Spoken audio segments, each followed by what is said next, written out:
인생은 어떻게 될지 모릅니다. 그리고 그 안에서 내 노력만으로는 어쩔 수 없는 것들도 참 많죠. 우리의 사랑도 그런 면들이 참 많습니다. 특히 헤어짐에서는 더더욱. 오늘은 이렇게 어쩔 수 없이 헤어질 수밖에 없는 성격이나 조건 차이에는 어떠한 게 있는지 알려드리도록 하겠습니다. 그리고 거기서 어떤 방법을 통해 그걸 극복하고 다시 만날 수 있는지까지 말해드릴게요. 참고로 이 내용은 제가 운영하는 클레비스 사이트에서 무료로 제공하는 22가지 이별 유형별 제 매뉴얼 중 불균형 이별 파트에 있는 솔루션을 포함한 내용입니다. 그 외에도 감정이별, 갈등이별, 특수이별 등 다른 유형들도 많은데 이 모든 유형을 다 체크해보고 싶으신 분들은 댓글 링크를 통해 무료로 받아보시길 바라요. 도저히 혼자서 해결할 수 없는 문제가 있을 땐 클레비스에서 전문가의 연애 상담을 받아보시는 것도 추천드리고요.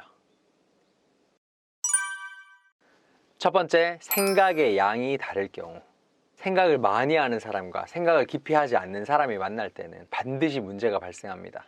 예를 들어 내가 생각이 많은 사람일 경우 나는 우리 관계에 대한 미래에 관해서도 생각을 하고 혹시나 문제가 되는 부분은 없을까 고민도 해보고 서로 스트레스 받는 부분은 없는지 따져보기도 하는 등 많은 걸 생각하겠죠.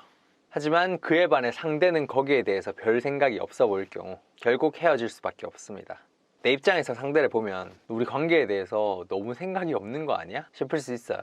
근데 상대도 나름의 입장이 있습니다. 그렇게까지 생각을 많이 할 필요가 있나? 너무 오버하는 거 아니야? Why so serious? 하면서 나를 피곤하게 바라봐요. 물론 처음에는 둘이 꽁냥꽁냥 좋아 죽으니까 상대도 내 그런 부분을 이해해주는 척, 공감해주는 척을 할 겁니다. 문제는 그러다 어느 순간 그런 척도 안 하게 될 거라는 거예요. 그러면 내 입장에선 그런 상대의 모습이 더욱 실망스럽기도 하고 불안하기까지 하니까 생각이 많아질 수밖에 없는 거고요. 그렇게 서로를 계속 이해하지 못하다가 결국 헤어질 수밖에 없는 겁니다.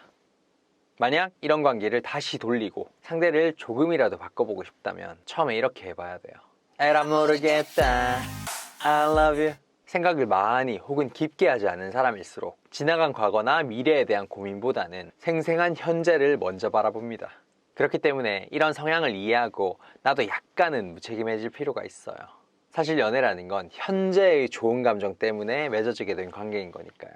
이거 맛있겠다, 이거 재밌겠다, 이거 멋져. 나부터 이렇게 직관적이고 즉흥적인 부분에 집중하게 되면 분명 상대는 서로의 코드가 잘 맞는다는 생각을 하게 될 겁니다. 그러면 헤어질 일도 없고 헤어졌더라도 곧 다시 만나게 되죠. 그렇게 현재를 실컷 즐기다 보면 그 사람도 뒤늦게 과거를 되돌아보게 되거나 미래에 대한 생각을 얘기하려고 할 거예요.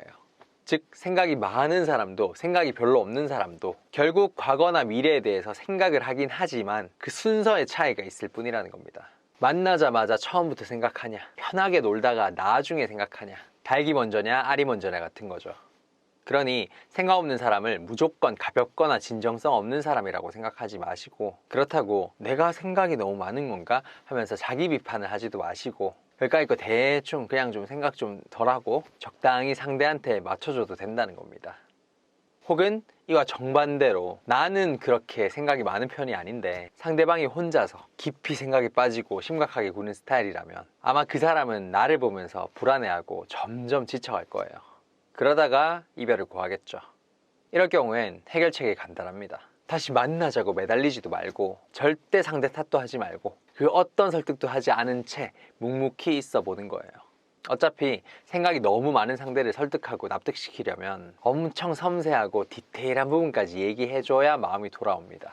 근데 그건 내 입장에선 너무 힘들고 피곤한 일이에요.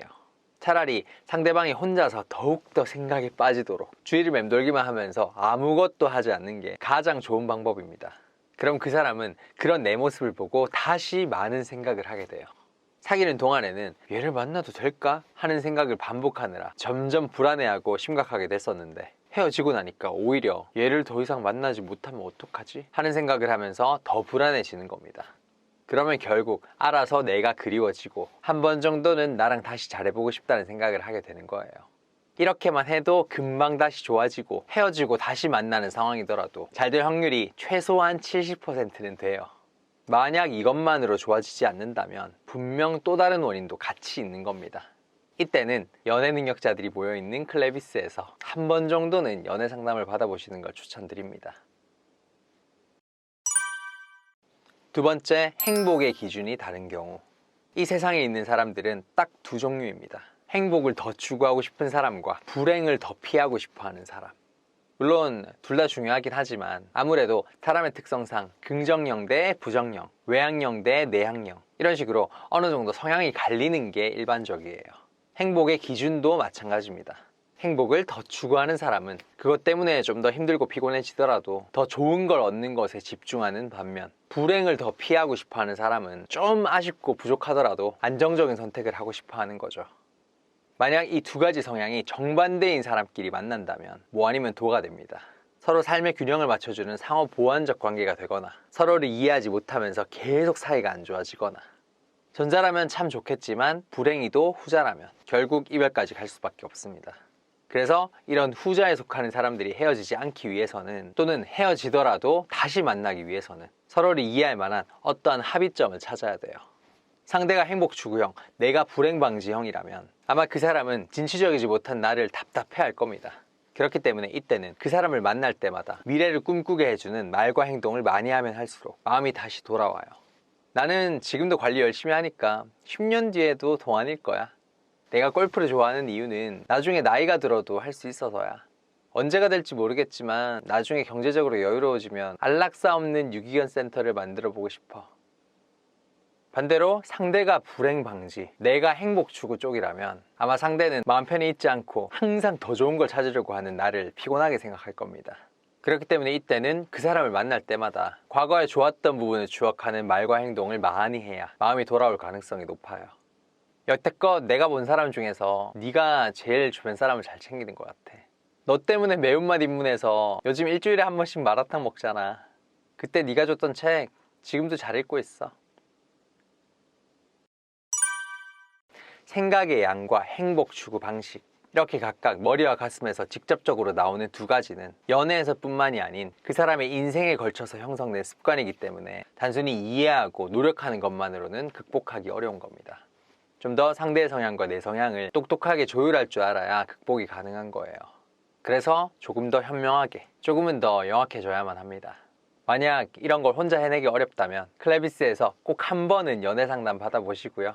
이 영상에서 언급한 두 가지 유형 말고도 20가지나 되는 이별 유형 및 극복법을 더 알고 싶으시다면 고정 댓글 영상 더보기란에 있는 링크를 클릭하세요.